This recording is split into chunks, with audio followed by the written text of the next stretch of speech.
We've reached a milestone at Black Hole of Real Estate as we cross over the 1 year anniversary of this podcast, and I couldn't be happier to still be going. It wasn't that long ago, just last year when I went to Podfest, that I actually had my inspiration to take action and to start this podcast. And I got to tell you, in the beginning, well, I thought I was going to get some help. I thought there would be some production level people that would work with the sound quality and getting it put up, online and all the different portals out there. And what actually happened was a lot of that help slowly faded away.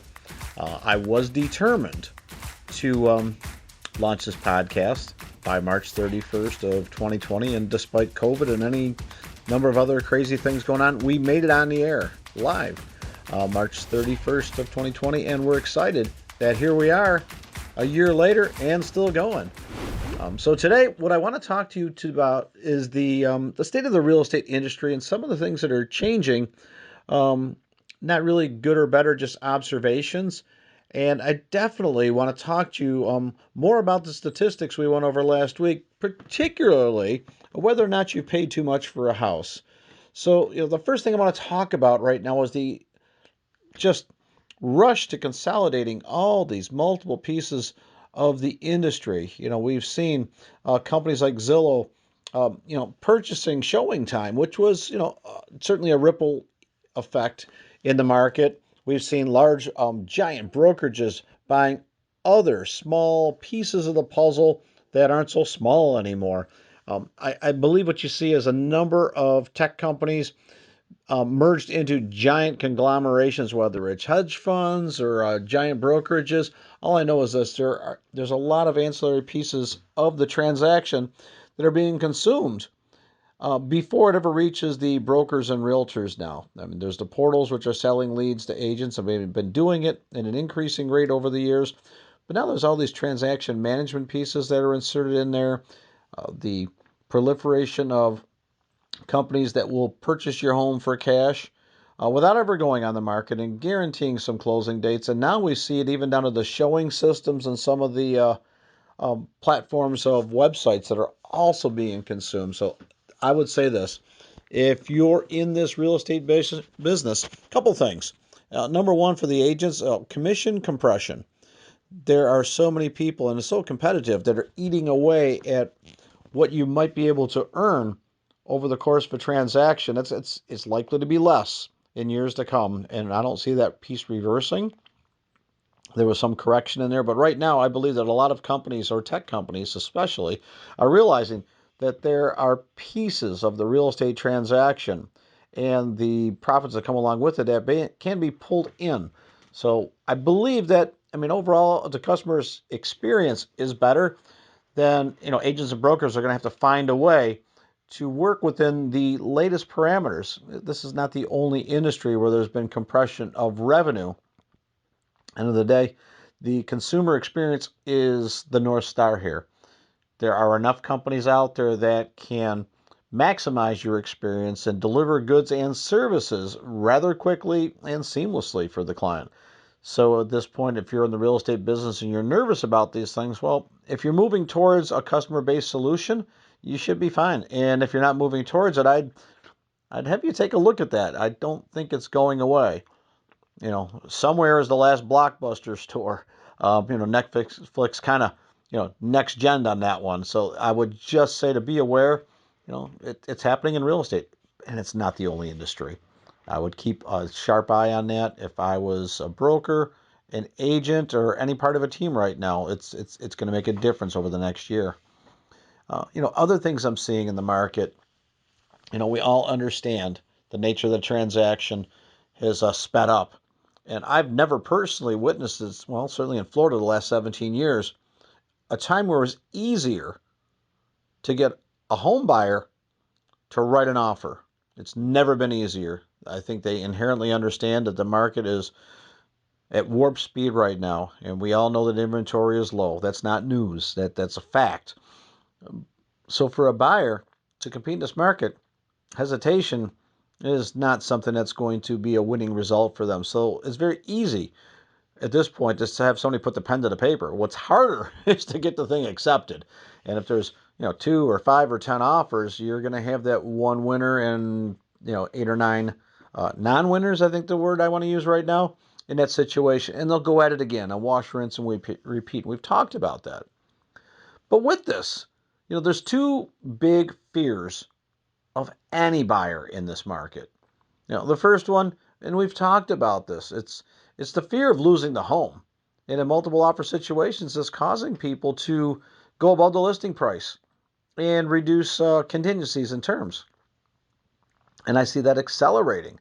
We know that the inventory in February of 2020 was over 2,300 homes locally in Daytona Beach market. This year it's just 1,206 homes during the same time period. It's about half.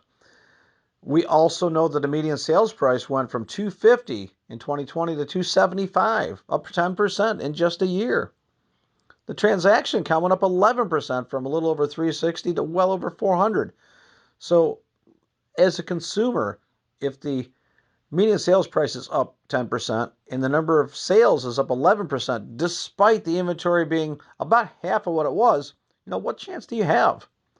See, because the second biggest fear in the market for a buyer is paying too much. So if you're not losing the house, are you having any buyer's remorse that, well, geez, maybe I paid too much for the property? I've got some numbers that I think you'll find interesting, and I'm going to walk you through a process that might surprise you. So let's just suppose that last year the average interest rate was about 4%, and the price was $250. And if you do a little math on any mortgage calculator, that would tell you that monthly payment would have been $1,194. Now, it's not including your taxes and interest, or taxes and insurance, excuse me. But that's going to be neutral across any example across the houses. So we're going to stick to principal and interest payment, 4%, $250,000 loan size, $1,194. Now let's fast forward to this year where the rates right now about 3%. They were a little lower a month or so ago in the twos, but let's call it 3. And let's use this year's median sales price of $275. And when you plug that in a mortgage calculator, lo and behold, the monthly payment's $1,159. Now this is just math. But think about it. Last year, the interest rate, which is the single biggest determiner of the price you're going to pay in a monthly payment, was 1% higher. So now we're painting a picture where even though the home price went up 10% from $250 to $275, your monthly payment is lower by $35. So maybe you're not paying too much. I think there's a gift in here. Now I did the long math. And if you multiply out 30 years of payments on a 4% loan of $250, it's $429,800. And if you do the long math on a loan at 3% over 30 years at the $275 median sales price we have right now, it's $417,240. So what does this mean to you? Well, let's suppose, and if you're fearful of paying too much for a house, and you're fearful of multiple offers, and you're fearful of going above the listing price, I've got the math for you that's going to work. We know that when we do the extended long math, and we look at about $429 versus $417, I came up with a savings of $12,600 over the life of the loan. So you're $12,000 to good after you paid $25,000 more. So now if you're looking at a home, and let's just use the median sales price of $275 as a list price.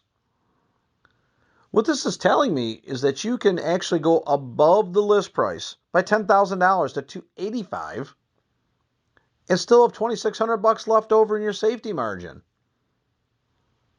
So as crazy as it sounds, and it's not crazy because this is math, when you look at the numbers, what it's telling you is you can go $10,000 above the asking price and over the life of the loan still be $2,600 in your pocket, which I suppose one day when the cruise lines open up, you can take yourself on a nice cruise for being smart with your money.